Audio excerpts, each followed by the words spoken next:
Good afternoon. I am pleased to be joined today by the Ambassador to the United States from the Republic of Korea, Ambassador Ahn. Thank you so much for being here. We're glad to have you in Wisconsin. The Ambassador and I have talked many a time over the last several years, most frequently in Washington, and so we're honored to have you here today.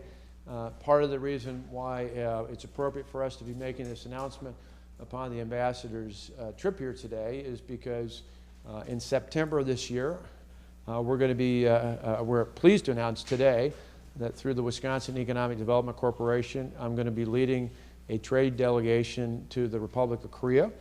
And we couldn't be more pleased. It actually times in well because we're going to be doing it in conjunction with a conference that I and previous governors have regularly attended from the state of Wisconsin, and that is from the 8th through the 16th of September.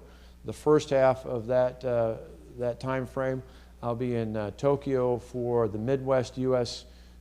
Japan Conference, which is a conference that started with the chairman of Kikkoman when they first made their investment in the early 70s here in the state of Wisconsin. Chairman Mogi decided after relationships with Governor Lucy all the way through, particularly during the years when Governor Tommy Thompson was here, to have a coalition between Midwestern governors in Japan, and so it alternates every other year. Last year it was in St. Louis in the state of Missouri.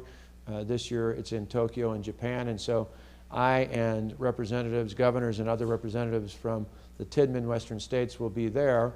But for the second half of that trip, we'll be making our way over to Korea.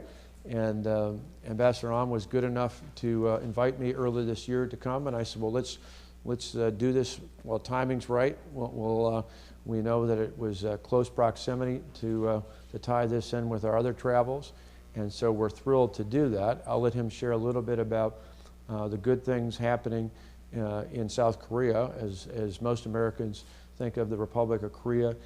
But we're thrilled for a couple different reasons. Certainly when it comes to trade, we're going to be looking to have a win-win, both exports, imports, investments both in Korea and in the United States, particularly here in the state of Wisconsin. We think about Korea emerging over the last several decades into one of the premier economies globally. We certainly want to continue to improve our trade relationships. So it'll really fall into a number of different categories. One, always looking for ways, as we do on other trips, to increase foreign direct investment. We've seen it just even in the last few months, whether it's announcements here or elsewhere, be it with Haribo from Germany or Foxconn from Taiwan or others from around the world, making investments in the state of Wisconsin. And so on these trade ventures, we're always looking for ways to make those connections. Secondly, we want to increase both exports and imports because we understand good trading relationships are about win-wins, and so we want to continue to increase that. The first quarter of 2017, we've already seen nearly a 5% increase in exports overall in the state of Wisconsin. And since we've taken office, we've seen approximately a 6% increase in exports. So this is a key part of putting people to work all across the state of Wisconsin, and we want to continue to do that, as well as helping businesses in places like the Republic of Korea find new ways to do business, either through investments or ways to meet the needs of businesses and consumers here in the state of Wisconsin. And then third, we want to make connections when it comes to industry, culture, and education. When we think about everything from clean water technology, having some of the world's expertise and companies related to that right here in Wisconsin, we think of biohealth and the advantages particularly tied in to the University of Wisconsin system and many of the companies that have come as an offshoot of that. When we think about advanced manufacturing and the innovation related to that, or thinking about not only agriculture, but food and beverage and all that's related to that. There are many great partnerships we can have from an industry standpoint in the area of commerce. We're also excited, Ambassador Ahn was talking about relationships to higher education and even those who've been students at the University of Wisconsin system and the good involvement that they've had in South Korea, as well as the interaction between higher education, both between the Republic of Korea and the United States, but specifically here in the state of Wisconsin, and obviously culturally. Part of our trip will not only involve business interactions, working with individual business, individual clients, chambers and others but also on a higher education standpoint and from a cultural standpoint. Part of our visit and our plans for that will be to pay our respects, as I was telling the ambassador, on a personal basis. My uncle Ken Knoll was a Korean War veteran. My wife Tonette's stepfather, Larry Coletti, was a Korean War veteran. And we know there's a special bond between the people of the Republic of Korea and all of America, but particularly for those men and women who served in the Korean War, and for the families and loved ones who continue to not only be with them, but in many cases support their memories. There's just a special bond. And over the years, one of the things I particularly appreciated is the Republic of Korea providing very nicely bound books that we were able to distribute to many of our Korean War veterans here in the state of Wisconsin, talking about the Republic of Korea, talking about all the good and prosperous things that happened. But one of my favorite pictures I've talked about today and in the past with the ambassador and from others from the Republic of Korea is the picture, the satellite image of Korea at night. And the distinction you can see between North Korea being relatively dark and South Korea being light, filled with light because of all the, not just the population base, but commerce, development, enhancement. And we really think that that's certainly first and foremost because of the people and the innovation and ingenuity of the people of the Republic of Korea. But certainly I like to think about my uncle and my wife's stepfather and others like them, thinking about what they did many years ago as being a part of helping what was then really a very economically challenged population to today being one of the leading economies all across the globe. And so we're thrilled to be embarking on this trade mission. Certainly for me, it's the first time I've been able to lead a trade mission to the Republic of Korea. We look for good and prosperous things. And with that, Mr. Ambassador, I'd like to turn it over to you. Thank you. Thank you so much, Mr. Governor. Well, as a matter of fact, Governor Scott Walker, he made a rather lengthy statement, and I have to begin by saying that I, of course, totally agree with everything and then anything which has been stated by the governor so far. But at the same time, the first time when we met, that was in the fall of 2015. It was our first meeting, and then I was very impressed with the quality of conversation we had. And then at the time, basically, Governor Walker, he was raising a series of questions focused upon what is happening in our part of the world, in North Korea, on the Korean Peninsula, in Northeast Asia more broadly. And I was very impressed with the quality of questions he was raising. And then since then, my respect for him as a politician, that kept on growing. And then it is against such a background that I came to learn that he's leading a business delegation to Korea. And I said to myself, wow, what an encouraging development. And I said to myself, this in fact must be an opportunity for me to come and visit Madison. Why? First of all, I just wanted to thank the governor for leading this delegation. But at the same time, I just wanted to meet with the members of the delegation, business delegation. Why? Because I said to myself, it's a long way from Madison to Korea. It will be 14 hours of flight. And if they, in fact, are taking such a long-haul trip, then of course I, in fact, should be doing something so that those business delegation members can make the best out of their visit to Korea. So that's the reason why I came to meet with them. And then I met with them earlier this morning. And then they, in fact, raised all different kinds of questions, and I was very glad to respond to them. And then one thing I came to learn out of my conversation with the business delegation is this, which is that the secret of the strength of Wisconsin economy. And I said to myself, why is it so strong? Why Wisconsin economy is so strong? I think it is a combination of two. One, typical economy, that is to say, the agriculture, that in fact is made better and then stronger. That is what is happening. I mean, in terms of bovine meat, in terms of cheese, in terms of soybean, in terms of sweet corn. And then as a matter of fact, one way through which we can make them even stronger is through promoting the opportunities for trade. But at the same time, this morning when I met with business delegation, then I came to find that not only traditional economy, but at the same time in Wisconsin, the area where you are succeeding very well, that is in the new innovative areas. And then Governor has already mentioned about some of those examples, like bioengineering, and then water technology. And then I met with some of the business representatives representing those innovative areas, and I was truly impressed. And then that, in fact, is the strength of Wisconsin as an economy. But at the same time, when I was flying over from Washington, D.C. To Madison, then I said to myself, it is not just a visit. It, in fact, feels like a pilgrimage for me. Political pilgrimage, economic pilgrimage, academic pilgrimage. Why do I say that? It's because think about you as a state. There are so many important leaders coming from Wisconsin. And then, of course, there is Paul Ryan as a Speaker of the House. And then there is Mr. Sensenbrenner, who has been such an important figure in federal level politics. But at the same time, of course, you have to remember Scott Walker, Governor Scott Walker. And about Scott Walker, I have already told you. The first time I met with him, that was in the fall of 2015, and I kept on admiring him and then kept on respecting him. And I was so gratified to know that he is leading a business delegation. That's the reason why I call it a political pilgrimage, but at the same time, economic pilgrimage in the sense that, well, I was truly impressed with the strength of Wisconsin economy. And then this, again, is something which the governor has already said, which is the win-win. And then let us just think about trade alone. And then Korea-US FTA, it entered into force 5 years ago. Your export to Korea, it increased by 40%. Korean export to Wisconsin, it increased by 30%. So it is win-win. So between Korea and then state of Wisconsin, you are running trade surplus, couple of hundreds of millions of dollars of surplus, but at the same time, we don't mind.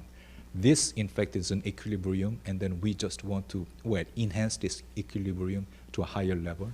That's our trade relationship. But at the same time, there is another very important relationship, which is investment. So I should be congratulating you. I mean, Foxconn, that's $10 billion investment, and then it has been stated that it is the largest single investment ever in the history of the United States. So I congratulate you, but at the same time, let us call a spade in the sense that there has been a bigger investment, which was Samsung investment in Texas, which was $15 billion.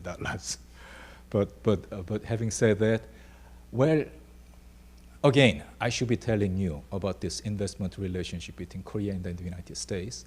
Korea's FTA entered into force 5 years ago, and then during those 5 years, if we compare investment, Korean investment in the United States during those 5 years, and then compare it with Korean investment in the United States in the 5 years preceding Korea's FTA's entry into force, there has been 60% increase in Korea's investment in the United States.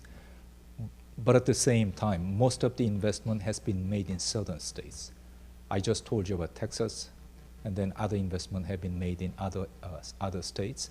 But at the same time, I think this is a perfect timing in the sense that, well, now there is Foxconn coming to invest in Wisconsin for $10 billion. So maybe, Governor, you can explain to Korean business community why Foxconn is coming in with $10 billion, and then how business friendly you are here in Wisconsin, right? And that, I think, could be the perfect timing. Perfect timing, why? First of all, because you succeeded in inviting the investment of Foxconn, $10 billion, but at the same time, because you have such an impressive governor. So this is a perfect timing, and then congratulations, and then thank you once again. Thank you. Thank you, Ambassador Ahn. We appreciate your presence here. And in particular, I want to, again, stress not just joining with me today, but spending time with the businesses and representatives who will be a part of the delegation, already talking about some impressive things with some of the industries that are remarkably well run in Korea, and then taking some of the components or elements that we can add to that. And that's the win-win we're looking for, is not only us bringing things into the Republic of Korea, but doing so in ways that help Korean businesses and opportunities in the same way that we look for investments here that help us grow as well. With that, we'll take questions you've got, obviously on topic to begin with, but as I told the Ambassador, like it is with the President and foreign dignitaries, I assume there might be a question or two on this and then a few on other things. Kurt? Are there companies in Korea that would be a natural fit to be near Foxconn at all? And then Governor, just following up on that, can you confirm a report that the Journal Sentinel has that Foxconn is looking at a second location, possibly in Dade County? Sure, I'll go in reverse order.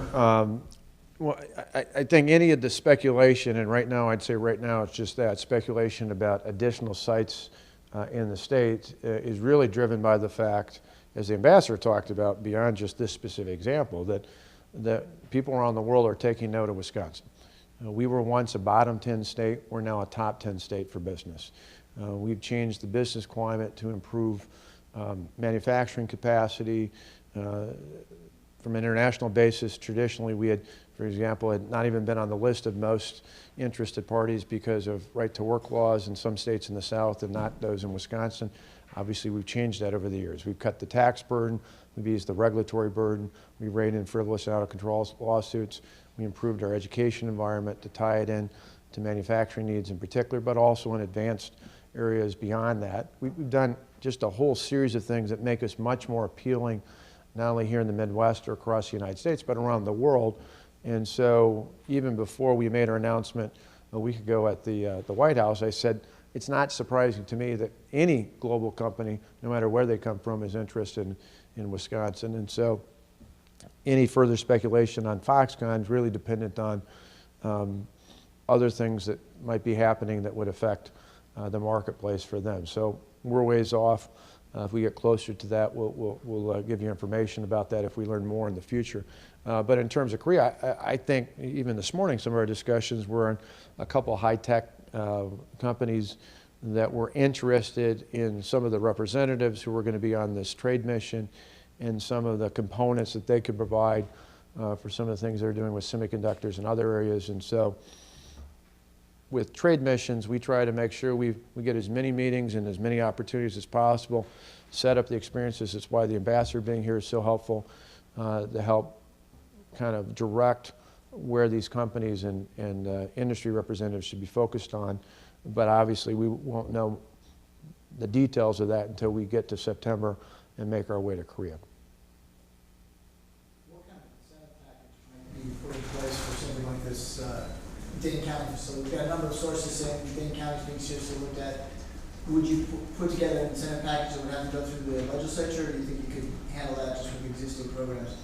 Again, like I said, it's any sites, and I said you're far away from even confirming if there's anything else in the future, are really way premature. We don't even know what, if anything, might be the particulars of something like that. We just know that they're excited about Wisconsin, not just in terms of potential even of expansion beyond what they've already proposed with a $10 billion investment and 13,000 direct jobs, 10,000 construction jobs, and 22,000 indirect and induced jobs. But example being last week, the same company signed an MOU with the ginseng growers here in the state of Wisconsin. That's one of many examples I think will come forward of where they have an interest in doing business beyond just this particular site. But right now our only focus is on getting the special session bill through. We think we can make a compelling case. On that, I point out to folks, when you do the numbers over 15 years, average salary of $53,875 per employee over 15 years is over $800,000 of income alone for that individual over 15 years. You multiply that by 13,000 employees, and that's $10.5 billion worth of payroll on top of the $10 billion worth of capital investment they're making in the state. And so for the state to put up $3 billion to get $10.5 billion worth of payroll, I think is a pretty good deal. On the special session, do you have any concerns with the Senate wanting to go get the budget done first? Obviously, we're on a little bit different page than the Assembly is on that. I am confident that going forward, I'm going to persuade my friends in both the Assembly and the Senate that they should do both. And it shouldn't be one or the other, that it should run pretty consistently parallel. That I think, you've heard in the last few days, one suggests maybe you start with one and do the other say the opposite of that. I think the best approach is, unlike Washington, we can walk and chew gum at the same time. And so we can both move forward on the special session bill and complete work on the budget, get both of those things done, and maybe have enough time left over to help our friends in Washington resolve their health care problems. We understand there's another lawsuit over Lincoln Hills conditions. Last month, the federal judge made some changes at Lincoln Hills. He also said he really questioned the abilities of the senior leadership there, saying that Wendy Peterson and Brian Gusby didn't seem to have the backgrounds to run a juvenile prison. What do you think when you hear those judges' comments? Are you thinking about any changes there, given that they don't have that experience? Right now, we've asked Secretary Litcher, who when I appointed him, was widely praised by both Republicans and Democrats alike because of experience not only having previously run the Department of Corrections, but his experience in education and dealing with children in private roles. I think is well equipped to lead that organization this time. I'm confident to follow through on his recommendations as he looks at this, and as the Department of Corrections said at the time, they're fully planning on fulfilling what the court deemed appropriate. What about the leadership of the prison itself? Should that be changed? Well, again, that'll be part of his overview, and that Department of Corrections seeking to abide by what they felt the recommendations were of the court. Governor, you talked about the budget you have currently, but your last offer was obviously cash for the roads, no state bonding, contingency bonding. How does the Foxconn bill in your mind to get to change your offer to get the impasse broken on the budget and transportation? We had extensive talks yesterday. I met with both the Assembly and the Senate Majority Caucuses. I met with both the Speaker and the Majority Leader. I'm continuing to talk to him today. My hope would be in the next couple of days we can bring both those caucuses together and get us moving forward here on a budget yet in August. Thanks, everyone. 200, can I ask about the Wisconsin National Guard? Yep. 200 Wisconsin National Guard are deploying with the Korean Peninsula with F-16s. Is it especially imperative, I guess, at this point, given what's going on? Well, and it's part of the Department of Defense's objectives there. They'll be on a 4-month rotation. The ambassador and I talked about that. It actually was kind of a full circle, as I mentioned before, thinking about my Uncle Noel, Uncle Ken, and my wife's stepfather, thinking about that role and still having a role when it comes to our joint interests, not just national security, but international security and stability. Obviously, for our allies in the Republic of Korea and for our interest around the world, we want to have a good, strong presence. Obviously, as the President, the Secretary of State, the Secretary of Defense, and others in the Congress in both parties have raised concerns about what's happening north of the demilitarized zone. We want stability out there, and we think our National Guard, which is some of the best trained in the country and in the world, are appropriately suited to fulfill that mission. They'll be on a 4-month rotation. Right here from the 115th, I actually said the commanding officer, Bart Van Roo, is someone I not only know well, I actually flew an F-16 with him 5 years ago, and so now he's exceptionally prepared to accept this assignment. And it'll be timely because we're in the process of talking with the Secretary of the Air Force about the next step and ensuring that Wisconsin, particularly here in Madison, is the home of the F-35 for the 2 sites that are going to be picked for the National Guard. And I think, again, this all fits together. When the U.S. military needs people to step up for important assignments, they call on the Wisconsin National Guard, and this is one more example.